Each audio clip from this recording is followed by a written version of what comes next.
Welkom graad 3 maatjie by nog 'n les oor breuke. Kom ons begin. Kyk mooi na die visse. Watter breekdeel van die visse is blou?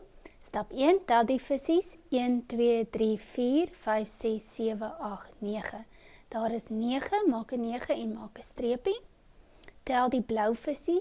1, 2, skryf die 2 bo kan die streepie. 2 negendes is blou. Watter breekdeel van die blokkies is wit? Tel die blokkies. 1, 2, 3, 4, 5, 6, 7, 8. Daar's 8. Skryf 8 en maak 'n streepie. Tel die wit blokkies. 1, 2, 3. Skryf die 3.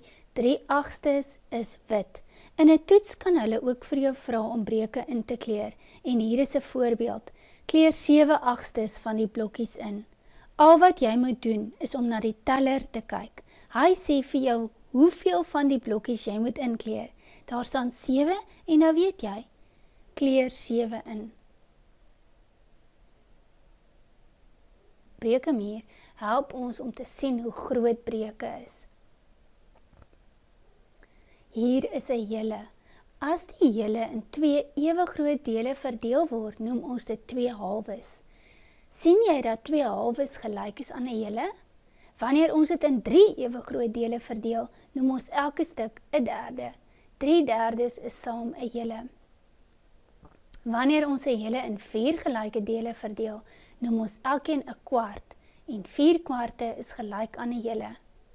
Wanneer ons die hele in 5 gelyke dele verdeel, noem ons elke deel 'n vyfde en 5/5 is gelyk aan 'n hele.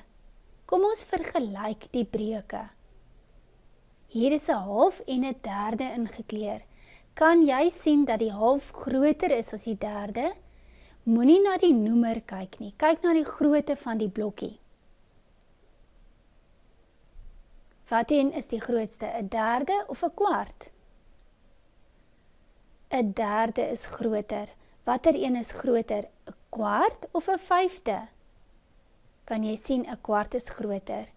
Op die breukemuur kan jy ook sien dat 'n half en 2/4 ewe groot is. Ons noem dit ekwivalente breuke. Dit is breuke wat ewe groot is. Wat is die grootste? 'n 3/4 of 'n half? Kyk op die breukemuur. Ja, 'n 3/4 is groter as 'n half. Sjoe, jy luister mooi en voor jy vergeet, kyk dit weer. Tot volgende keer.